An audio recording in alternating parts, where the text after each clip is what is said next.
Hello दोस्तों, कैसे आप सभी। आज हम इस वीडियो में बात कर रहे हैं संस्कृत डिपार्टमेंट के अंदर सेकंड ग्रेड का एग्जाम होने वाला है 29 दिसंबर को। उस एग्जाम के लिए बहुत ही महत्वपूर्ण क्वेश्चन है दोस्तों। राजस्थान के जो पिछले एग्जाम में बार बार पूछे जाने वाले क्वेश्चन है वो आपको इस वीडियो में मिलने वाले हैं और वो आपको पढ़ने भी जरूरी है। अगर आप नए क्वेश्चन के चक्कर में हैं, पुराने क्वेश्चन नहीं पढ़ रहे हैं तो बहुत बड़ी गलती कर रहे हैं, क्योंकि क्वेश्चन पुराने क्वेश्चन में ही पूछे जाते हैं।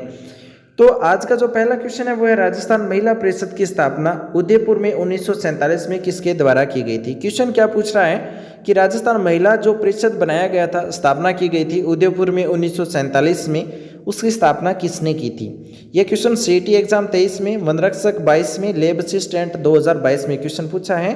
तो राजस्थान महिला परिषद की स्थापना उदयपुर में 1947 में किसने की। 1 नंबर शांता त्रिवेदी, 2 नंबर पर है कृष्णा व्यास, 3 नंबर है लक्ष्मी देवी काबरा और 4 नंबर पर है कमला स्वाधीन। तो इसका सही आंसर है दोस्तों शांता त्रिवेदी। शांता त्रिवेदी 1 नंबर इसका सही आंसर होगा, जिन्होंने राजस्थान महिला परिषद की स्थापना उदयपुर में 1947 में की थी। प्रजामंडल के आंदोलन में व्याख्या देखिए। प्रजामंडल के आंदोलन में स्वयं सेविका के रूप में भाग लेकर विद्यार्थियों में राष्ट्रीय चेतना का संचार करने वाली शांता त्रिवेदी का विवाह उदयपुर के परशुराम त्रिवेदी के साथ में हुआ था। 1947 में इन्होंने उदयपुर में राजस्थान महिला परिषद की स्थापना की थी ताकि महिलाओं को समुचित विकास हो सके। तो शांता त्रिवेदी ने उदयपुर में राजस्थान महिला परिषद की स्थापना 1947 में की थी। अगला क्वेश्चन है स्वतंत्रता सेनानी व राजनीति के नगेंद्र बाला किस शहर से संबंधित है। महत्वपूर्ण है दोस्तों नगेंद्र बाला। इससे क्वेश्चन कई बार एग्जाम में पूछा जाता है। एक स्वतंत्रता सेनानी है और एक राजनीतिज्ञ भी है नगेंद्र बाला। ये किस शहर से संबंधित है। 1 नंबर जयपुर, 2 नंबर कोटा, 3 नंबर बीकानेर, 4 नंबर जोधपुर। तो सही आंसर क्या दे रखा है इसका, कोटा। ये कोटा शहर से संबंधित है नगेंद्र बाला। कोटा की स्वतंत्रता सेनानी नगेंद्र बाला 1960 में देश में कोटा की जिला प्रमुख बनने वाली प्रथम महिला थी और वे 2 बार विधायक भी रह चुकी है। एक तो 1962 से 67 के बीच में, दूसरी 1972 से 77 के बीच में विधायक के पद पर रह चुकी है नगेंद्र बाला। तो ये महत्वपूर्ण क्वेश्चन है, यहाँ से क्वेश्चन पूछा जाता है। अगला क्वेश्चन सेकंड ग्रेड 2011 में और जैन एग्जाम में 2016 में पूछा है। राजस्थान के लोह पुरुष माने जाते हैं। राजस्थान का लोह पुरुष किसे कहते हैं। 1 number Mohanlal Sukhadia, 2 number Manikyalal Verma, 3 number Damodar Das Vyas और 4 नंबर पर है जयनारायण व्यास।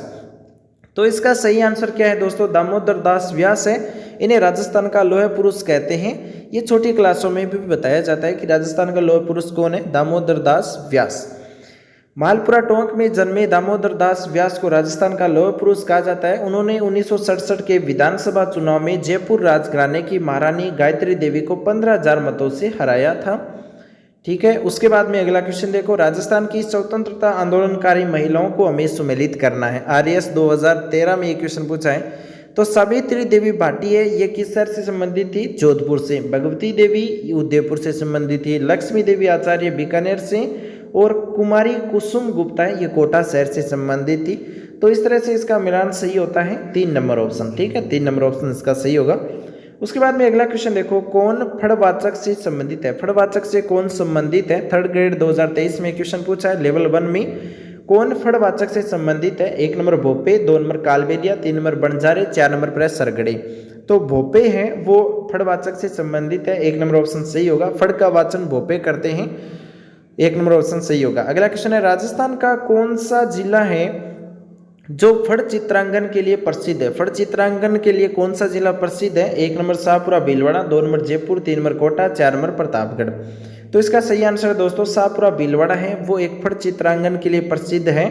शाहपुरा जिला भीलवाड़ा में पूर्व भीलवाड़ा में था और श्री लाल जोशी ने फड़ चित्रांकन को राष्ट्रीय व अंतर्राष्ट्रीय स्तर पर पहचान भी दिलाई है। उसके बाद में अगला क्वेश्चन देखो, श्री लाल जोशी किस कला से संबंधित है। ये प्रवक्ता एग्जाम, पीटीआई थर्ड ग्रेड, वनपाल, सीटी एग्जाम 2023, इनमें क्वेश्चन पूछा है। श्री लाल जोशी किस कला से संबंधित है। 1 नंबर फड़, 2 नंबर सवांग, 3 नंबर रम्मत, 4 नंबर नौटंकी। तो श्रीलाल जोशी हैं ये फड़ से संबंधित है। 1 नंबर ऑप्शन इसका सही होगा। उसके बाद में अगला क्वेश्चन देखो, निम्न में से राजस्थान की लोकप्रिय तार कठपुतली कौन सी है। लोकप्रिय तार कठपुतली कौन सी है। 1 नंबर पर है कुंदेई, 2 नंबर कठपुतली, 3 नंबर यमपुरी और 4 नंबर पर है पुतुल नाच। तो इसका सही आंसर क्या है दोस्तों, कठपुतली। राजस्थान की लोकप्रिय तार कठपुतली है वो 2 नंबर ऑप्शन इसका सही होगा। तार कठपुतली कौन सी है, वो है कठपुतली। कठपुतली नृत्य एक नट जाति द्वारा किया जाता है और इसमें कठपुतली नचाने वाला नट अपने हाथों में डोरिया का गुच्छा थाम करके नृत्य संचालन करता है। कठपुतली नाटक के प्रदर्शन के दौरान महिलाओं द्वारा किया जाने वाला नृत्य है। प्रत्येक वर्ष 21 मार्च को विश्व कठपुतली दिवस पर मनाया जाता है। कठपुतली लोकनाट्य के लिए भरतपुर क्षेत्र प्रसिद्ध है और पिरचेल जैसे विद्वान का कहना है कि विश्व की समस्त पुतलियों का उद्गम स्थल भारत है। भारत में कठपुतली कला की 7 शैलियाँ, इनमें से राजस्थान की सूत्र संचालित पुतलियाँ, दक्षिणी भारत की बम्बोलोटम पुतलियाँ, आंध्र की छाया और काष्ठ पुतलियाँ, बंगाल की छड़ आदि पुतलियाँ प्रमुख रहने वाली हैं। उसके बाद में अगला क्वेश्चन देखो, किस कलाकार ने गोपीचंद तथा हीर रांझा तमाशा प्रारंभ किया था? गोपीचंद हीर रांझा तमाशा किसने प्रारंभ किया था? 1 नंबर कृष्णदेव भट्ट, 2 नंबर वासुदेव भट्ट, 3 नंबर रामदत्त शर्मा, 4 नंबर पर मोहनलाल भट्ट। तो इसका सही आंसर क्या हो जाएगा? वासुदेव भट्ट ने गोपीचंद हीर रांझा तमाशा प्रारंभ किया था। 2 नंबर ऑप्शन इसका सही होगा। अगला क्वेश्चन देखो, 1973 में भारत सरकार द्वारा राजस्थानी चित्र शैली के किस चित्र पर स्मरणीय डाक टिकट वो जारी किया गया था? 2011 में सेकंड ग्रेड में क्वेश्चन पूछा है। 1973 में भारत सरकार ने राजस्थानी चित्रकला के लिए किस चित्र के लिए डाक टिकट जारी किया था? 1 नंबर 12 मासा, 2 नंबर पिछवाई, 3 नंबर राग रागिनी, 4 नंबर बनी ठनी। तो बनी ठनी के लिए 1973 में भारत सरकार ने डाक टिकट जारी कर दिया था। 4 नंबर ऑप्शन सही होगा, बनी ठनी। और आपको कमेंट में ये बताना है कि बनी ठनी जो चित्र से लिए कहाँ पर है, किस स्थान पर है, कमेंट में जरूर बताना। पिछले बहुत सारे क्लासों में ये बताया आपको। उसके बाद में अगला क्वेश्चन है, निहाल चंद किसके दरबारी चित्रकार थे? यानी निहाल चंद है वो किसके दरबारी चित्रकार थे? 1 number Sawant Singh, 2 number Kishan Singh, 3 number Bahadur Singh, 4 number Raj Singh. तो सही आंसर क्या है दोस्तों इसका? सवंत सिंह। निहाल चंद है वो सवंत सिंह के दरबारी चित्रकार थे। 1 नंबर ऑप्शन सही होगा। अगला क्वेश्चन है, किशनगढ़ शैली प्रसिद्ध है, तो किशनगढ़ शैली प्रसिद्ध क्यों है? 1 नंबर मंदिर कला, 2 नंबर चित्रकला, 3 नंबर मार्शल आर्ट, 4 नंबर पर है मूर्ति कला। तो इसका सही आंसर क्या है दोस्तों? चित्रकला। किशनगढ़ शैली प्रसिद्ध है चित्रकला के लिए। 2 नंबर ऑप्शन इसका सही होगा। सीईटी में 2023 में एक क्वेश्चन पूछा गया। अब अगला क्वेश्चन है, पेंटिंग्स स्कूल बनी ठनी किससे संबंधित है? तो बनी ठनी जो पेंटिंग्स है वो किससे संबंधित है? 1 नंबर है संतवंत प्रसाद, 2 नंबर नागरी दास, 3 नंबर पर है मरगावती, 4 नंबर पर है शिव पार्वती। तो ये नागरी दास से संबंधित है पेंटिंग स्कूल बनी ठनी।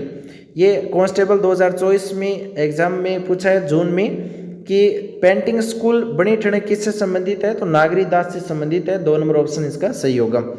उसके बाद में अगला क्वेश्चन देखो, प्रलंबन गिरवा, लंबी आकृतियां वाली आंखें, नीचे झुकती भौहें, पतले अधर, नुकीली ठोडी वाली महिलाएं जो आकर्षक मुद्रा में मलमल की ओढ़नी से अपना सिर ढके खड़ी है, तो ये कृति किसकी है? ये किशनगढ़ स्कूल पेंटिंग्स की विशेषता है। ठीक है, 2 नंबर ऑप्शन सही होगा।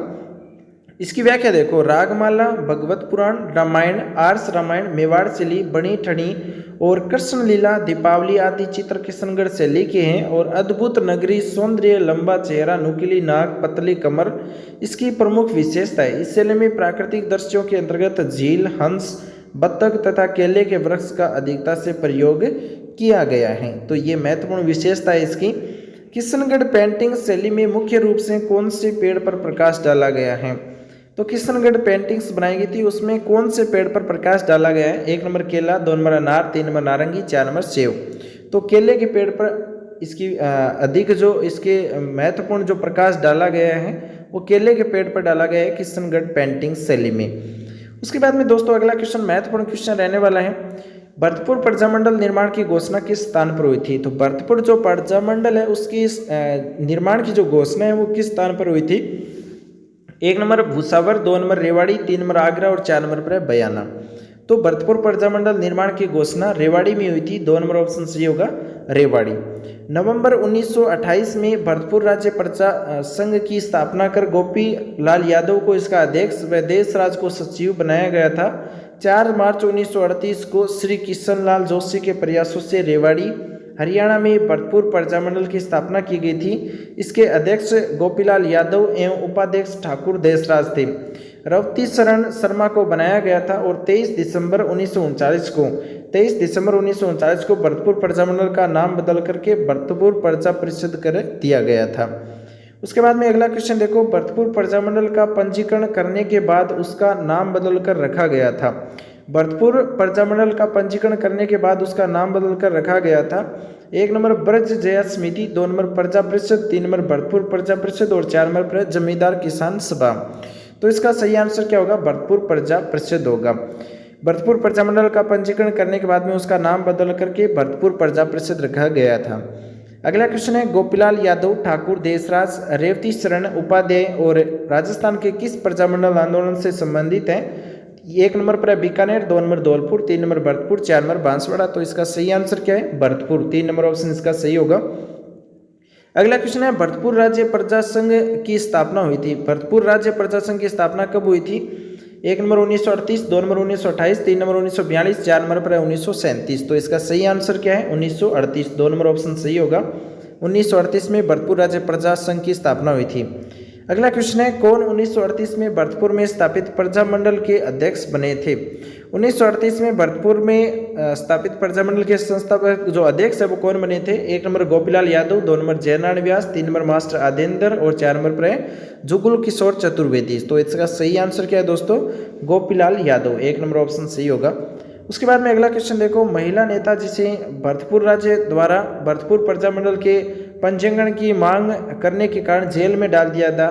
तो 1 नंबर कमला देवी, 2 नंबर सुशीला त्रिपाठी, 3 नंबर कोकिला देवी, 4 नंबर पर है विमला देवी। तो इसका सही आंसर क्या है? सुशीला त्रिपाठी को जेल में डाल दिया गया था भरतपुर राज्य द्वारा भरतपुर प्रजामंडल के पंजीयन की मांग करने के कारण सुशीला त्रिपाठी को जेल में डाला गया था। 2 नंबर ऑप्शन इसका सही हो जाएगा। अगला क्वेश्चन है, कुंभलगढ़ किला किस जिले में स्थित है? महत्वपूर्ण क्वेश्चन है। तो 1 नंबर पाली, 2 number Sirohi, 3 number Udaipur, 4 number Rajsamand. सभी जानते हैं राजसमंद के अंदर है कुंभलगढ़ का किला। कुंभलगढ़ दुर्ग राजसमंद में है। अब देखो इसकी व्याख्या महत्वपूर्ण रहने वाली है। राजसमंद जिले में स्थित कुंभलगढ़ को कुंभलमेर, कुंभपुर और कमलमीर, मच्छेंद्र और माहौर आदि नामों से भी जाना जाता है। कुंभा द्वारा अपनी पत्नी की स्मृति में 1443 से 1458 के बीच में अरावली श्रृंखला की 13 चोटियों से घिरा गंधमादक पर्वत की जरगा पहाड़ी पर 3766 फीट की ऊंचाई पर निर्मित कुंभलगढ़ दुर्ग 36 किलोमीटर लंबी दीवार से घिरा हुआ है। इसकी संपूर्ण प्राचीर, इसकी चौड़ी जो दीवार है वो है और 4 घुड़सवार एक साथ इसकी दीवार पर दौड़ सकते हैं, इसलिए इसे भारत की महान दीवार भी कहा गया है। कर्नल जेम्स टोड ने इस दुर्ग की तुलना सुदृढ़ प्राचीन बुर्जों एवं कंगुरू के कारण इसे एस्टकन से की है। ठीक है, इसकी जो तुलना है वो एस्टकन से की गई है और ये किसने की थी? कर्नल जेम्स टोड ने। अगला क्वेश्चन है, कुंभलगढ़ की दीवार की लंबाई कितनी है? कुंभलगढ़ दुर्ग है उसकी दीवार की लंबाई कितनी है? 1 नंबर 20 किमी, 2 नंबर 27 किलोमीटर और 3 नंबर 36 किलोमीटर, 4 नंबर पर है 40 किलोमीटर। तो इसका सही आंसर है दोस्तों 36 किलोमीटर। कुंभलगढ़ की दीवार की लंबाई है वो 36 किलोमीटर है। 3 नंबर ऑप्शन इसका सही होगा। अगला क्वेश्चन है, राजस्थान का सबसे अधिक ऊंचा किला निम्नलिखित में से कौन सा है? राजस्थान का सबसे अधिक ऊंचा जो किला है वो कौन सा है? 1 number Chittor, 2 number Kumbhalgarh, 3 number Amer Amber और 4 नंबर पर जालोर। तो इसका सही आंसर क्या है? कुंभलगढ़। यानी कि दोस्तों राजस्थान का सबसे अधिक ऊंचा किला है वो है कुंभलगढ़। 2 नंबर ऑप्शन इसका सही होगा। अगला क्वेश्चन है, मंडन किस दुर्ग का शिल्पी था?